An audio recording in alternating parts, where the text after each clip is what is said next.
इस समाज में जो जिहाद शब्द लाया गया, ये भारतीय जनता पार्टी का बड़ी कंट्रोवर्सी थी और भारतीय जनता पार्टी का चुनावी मुद्दा था।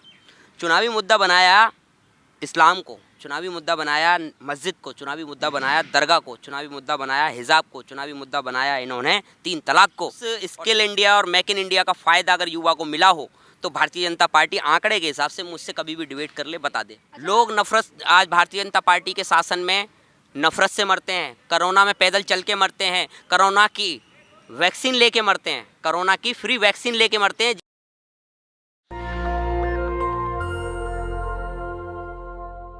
नमस्कार, मैं ज्योति और आप देख रहे हैं नेशनल दस्तक। आपको बताना चाहूँगी कि देश दुनिया में तमाम मुद्दे चल रहे हैं और उन मुद्दों को लेकर चर्चाएं एकाएक बढ़ती जा रही है, फिर वो चाहे मणिपुर का मुद्दा हो या लोकसभा के चुनाव हो। इसी विषय पर चर्चा करने के लिए जाने माने प्रवक्ता मौजूद हैं।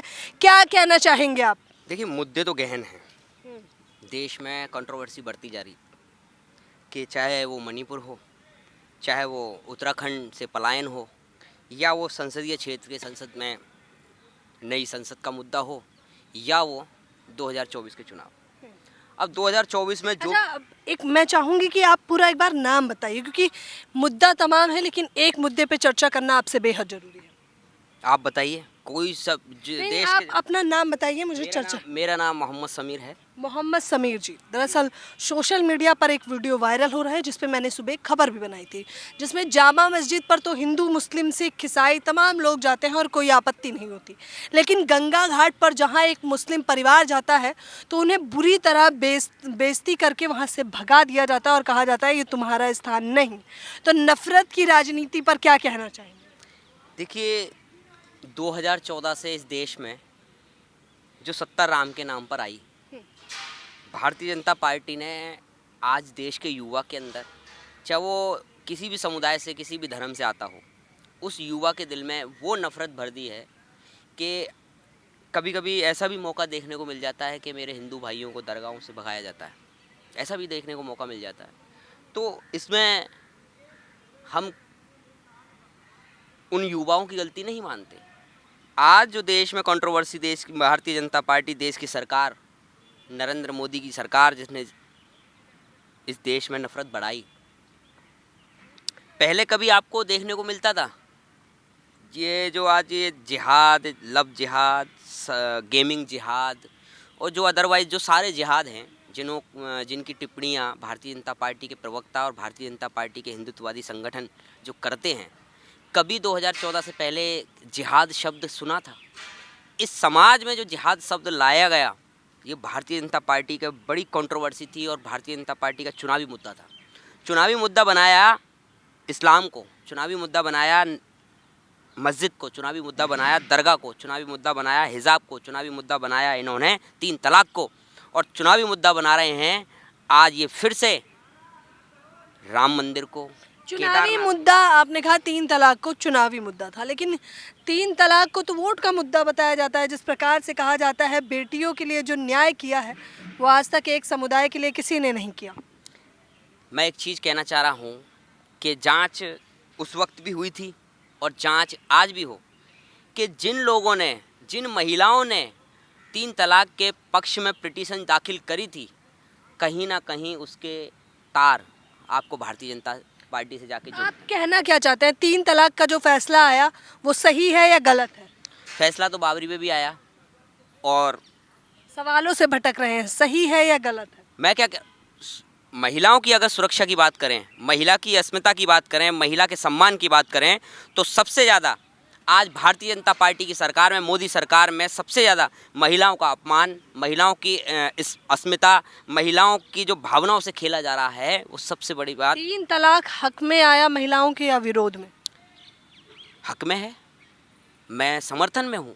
अगर ये चुनावी मुद्दा नहीं है, अगर ये वोट का मुद्दा नहीं है, समाज का मुद्दा है, अगर भारतीय जनता पार्टी अगर इस मुद्दे पर, क्योंकि हर मुद्दे पर भारतीय जनता पार्टी और भारतीय जनता पार्टी के प्रधानमंत्री वोट मांगते हैं, जैसे कि पुलवामा पे मांगा गया, जैसे कि बहुत से मुद्दे थे।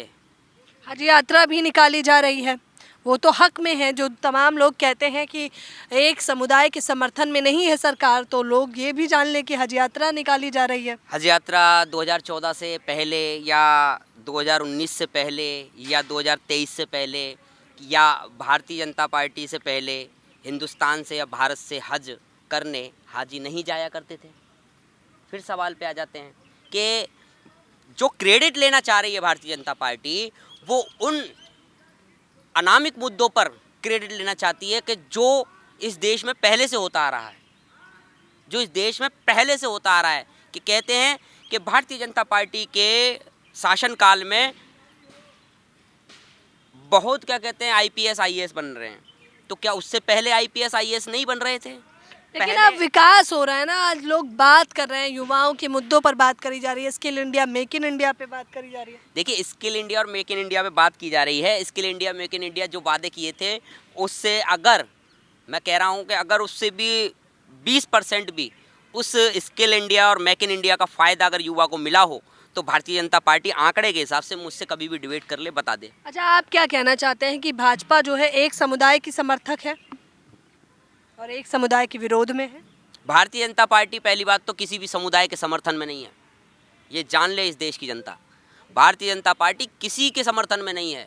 कि शुरुआत हुई थी मुसलमान से, शुरुआत हुई थी मस्जिदों से, शुरुआत हुई थी दरगाह से और शुरुआत हुई थी हिजाब से, और आज ये हर क्षेत्र में, हर समुदाय के, हर पंथ के, हर धर्म के पीछे हैं। आज देखिए, क्या मस्जिदें गिराई जा रही हैं तो क्या गुरुद्वारे नहीं गिराए जा रहे, या चर्च नहीं गिराए जा रहे, या अगर मुसलमान की हत्या हो रही है धर्म के नाम पर, तो क्या ईसाइयों की हत्या नहीं हो रही? आज मणिपुर में वही हो रहा है।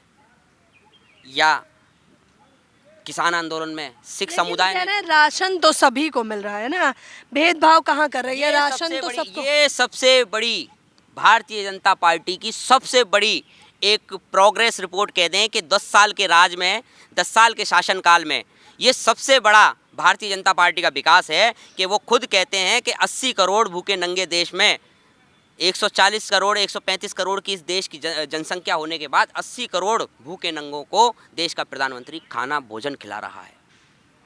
कह रहे हैं राज तो कांग्रेस का भी था, वहाँ भी इतने लोग भूखे मर जाते थे, लेकिन अब लोग भूखे नहीं मरते, राशन दिया जाता।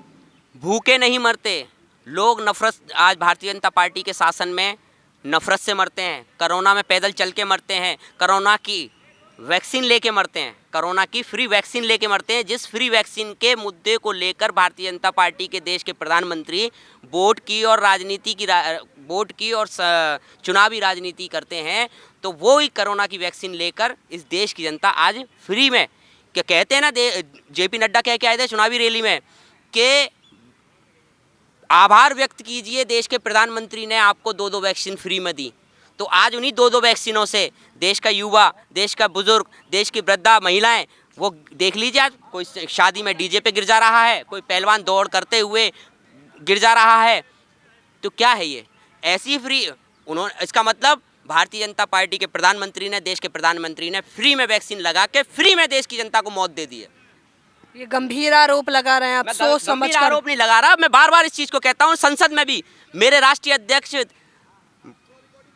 माननीय इमरान प्रतापगढ़ी जी ने भी ये सवाल उठाए थे कि जांच करी जाए, आंकड़े बताए जाएं कि ये वैक्सीन लगवाने के बाद में लोग क्यों मर रहे हैं, क्यों उनके साथ में एक विहीन एक्टिविटी हो रही है, कि किसी को अटैक आ रहा है, कोई चक्कर खा के ज़मीन पे गिर जा रहा है, देश के युवा के साथ, वृद्ध के साथ, बुजुर्ग के साथ।